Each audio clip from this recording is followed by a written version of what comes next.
welcome to the 100th Mile podcast. It is day 11 on Veer, the hardest ultra cycling race in the world. 4,000 kilometers the riders set out to achieve on a route across Western Europe, and some of them have now arrived. Yesterday, we covered the arrival of Adam in first place and Lucas in second, and there was a really difficult battle on third. Got race director Ian Toe here with me today, who's going to talk us through some of the action. He wasn't on the podcast yesterday because he's been in the thick of it, welcoming riders in. It's been busy, hasn't it? It's been incredibly busy. We were up at 2 o'clock in the night greeting riders. So welcoming riders to Giovinazzo and going through the process of stamping them, looking after them after they finish it's been a real pleasure to see all of them.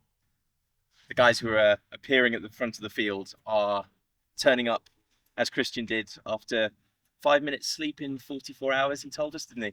Yeah, something like that. So that was the battle I mentioned yesterday for third place between Krystian and Bruno.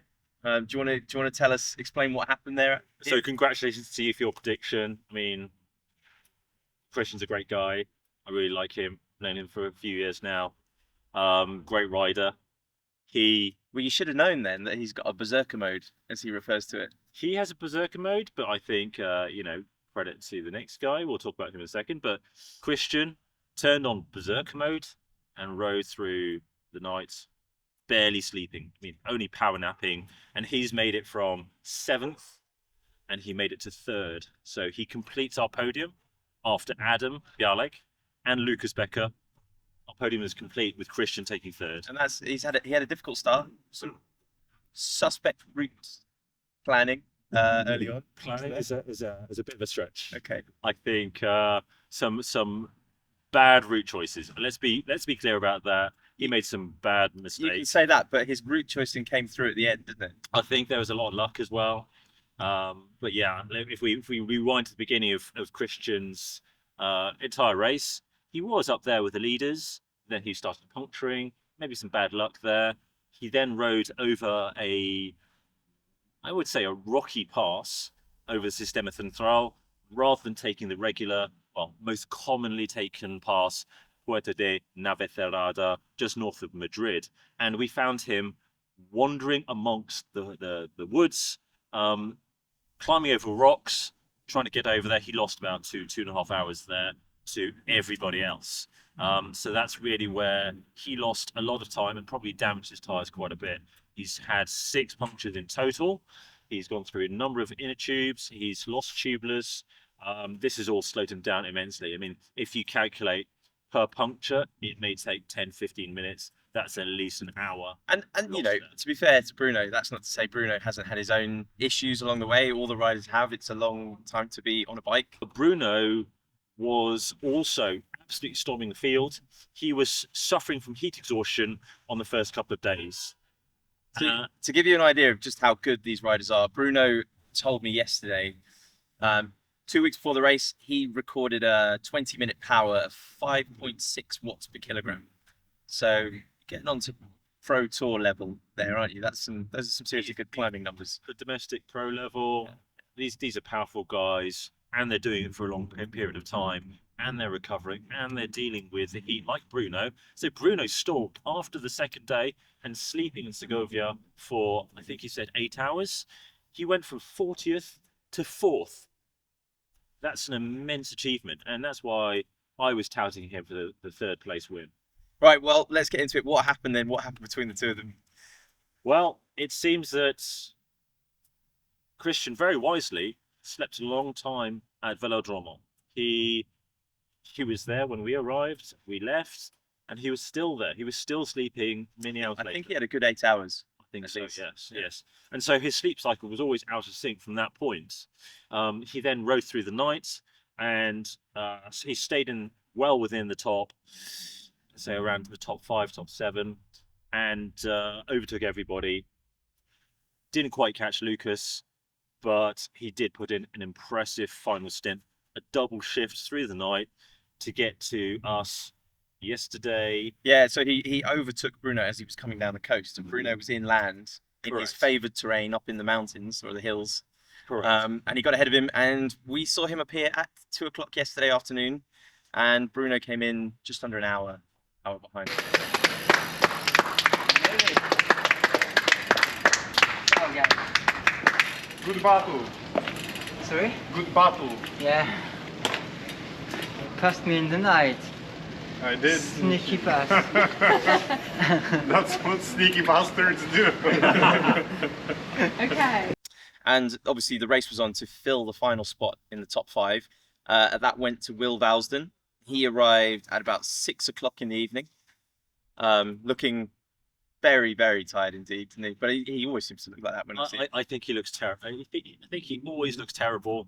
It may be due to how little sleep he gets.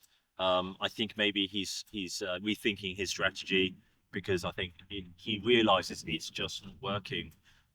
He has dropped from second before Italy down to 5th, but that's still an incredible result given the strength of the field here. He's been voted the worst looking rider by the other riders.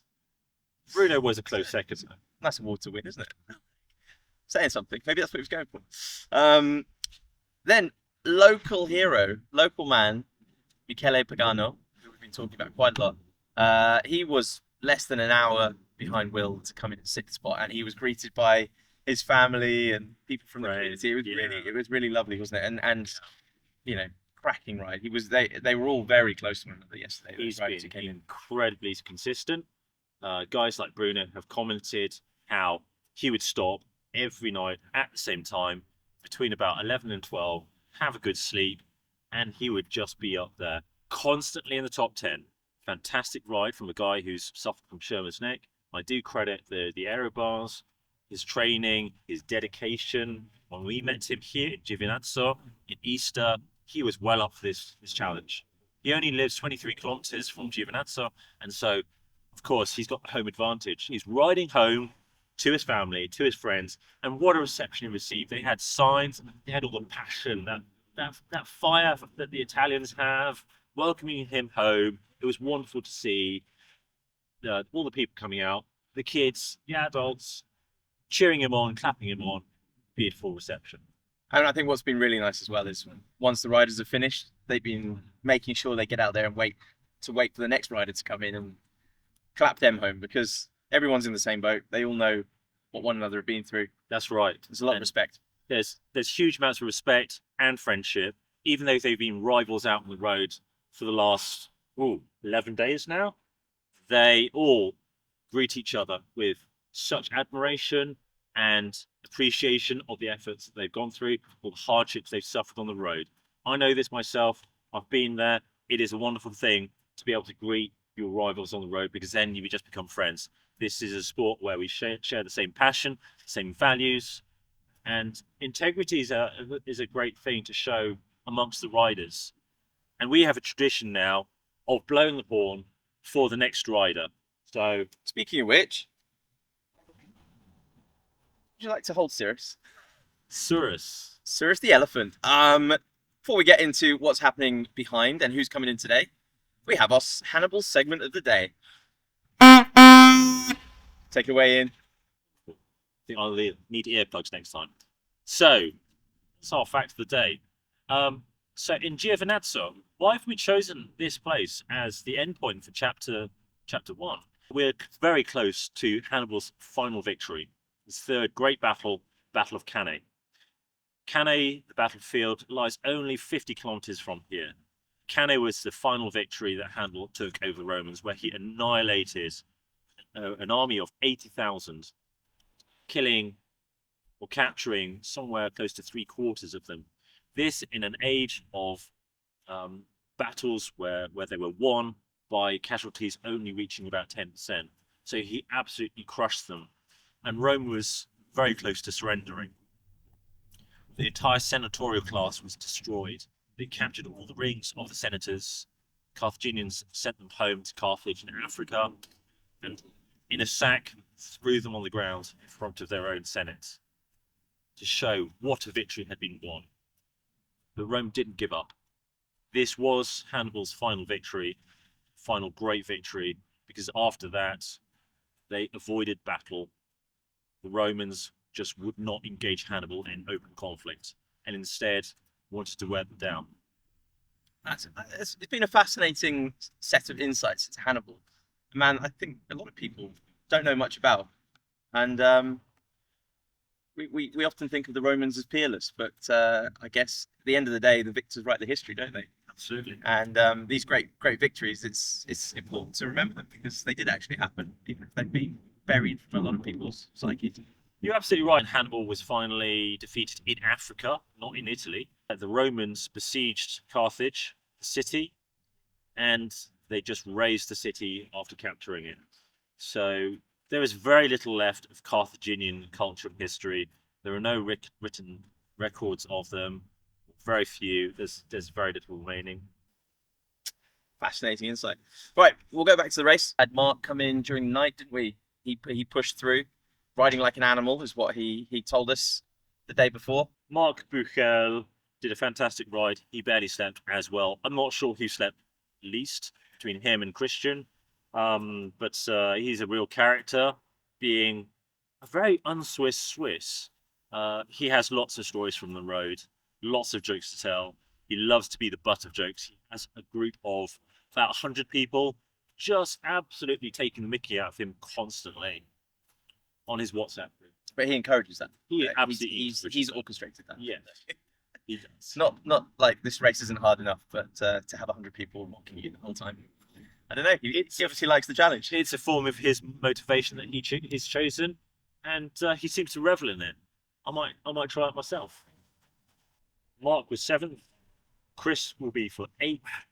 Yair looks like he's got a clear space between him and Yohani for 8th. So Yohani will be 9th. Alex should top out the top 10. But we'll see if Will Dixon can pull out another big push. He's made it so far to 11th. Sam Muscat is approaching him behind for 12th currently. But the two of them, the rookie battle continues. So it'll be really interesting to see, can either of them or both of them catch Alex Gruel for 10th? Tall ask, I think, but who knows? Anything can happen. Especially with these levels of tiredness. Those boys out there, they're all pushing very, very hard at the moment. Let's have a look at one of the other races. Where are the women up to? So Joanna is just about to reach the Strada Bianchi parkour. She's approaching the Strada Bianchi in Tuscany, very close to Siena, just east of Siena. It's only a 12-kilometer white gravel road section. That's just a super ride, isn't it? She's right up there with the best of the men. Yeah, Not far behind at all. and it's interesting to see just how far she's come. But she did make some fairly large routing errors around Bologna. She almost missed the gate at Cascata Pidiciatico. That's gate 9. Now Saz Harris is in Pistoia. I think she's suffering from the heat, but she is up and moving, so that's a good thing to see. She's posting stories of beige food on her Instagram. It's something that she loves, maybe. Don't know. We'll see what she eats when she gets here. So after Saz, we've got Anissa, who seems to be struggling past Torino. She's in the Po Valley. It's not the best of terrain, but you have to cross the Po Valley in order to get to the south. So I wish she gets across quickly and safely. Behind her, Fiona is just about to cross into Italy. After a very hard couple of days, struggling with knee pain, after she left Libesi, she was incredibly determined to carry on. We made sure that she was okay. She talked to her coach, Yasmin Muller, my friend, and she also spoke to her physio. I think they adjusted her position somewhat to activate her glutes so it wouldn't create so much knee pain. She's also riding without aero bars, which you could say is a rookie error and something to improve on next year, because the extra hand positions, it makes you faster. And I think she's done really well without that. So it's great to see how many people are supporting her. So good luck to Fiona. Sophie Gatto is past Libesi and heading towards Pas de Pérol, the 6th gate in the Massif Central. So we're glad she's still moving, and she's out to Spain into cooler climes. And finally, the pairs category. So in the pairs category, we have Remo Koch and Michel Bouchelli approaching Pasugodi. So they should be there sometime today, hopefully, and maybe they'll be with us tomorrow, maybe late tomorrow. The Swiss pair have been consistent. They've been enjoying themselves. I think they've been very happy on this adventure. They've been pacing it very well. They're followed by Matt Downey, who is in Pistoia, in Tuscany, so he's crossed over the Apennines. And behind him are the Italian pair, veteran Italian pair, Waltiero Rossano and Alberto Vaghi, or Wally and Alberto as they're known. They're approaching Sassuolo. They're very close to Maranello, which is the home of Ferrari. Yes. Yeah. And they will be heading towards the 9th gate at Cascata. Behind them, we have Steve Whittaker and Richard Mackey, who have successfully crossed into the Susa Valley into Italy from France. So they will be arriving at Velodromo, the seventh point and the second refuge near Torino. I guess that leaves us to make our predictions for imminent arrival of the final athletes in the top 10. Who do you think is going to make that 10th spot? Well, that's a great question. I mean, I think spots 8 and 9 are taken. So, Chris Thomas, Yair.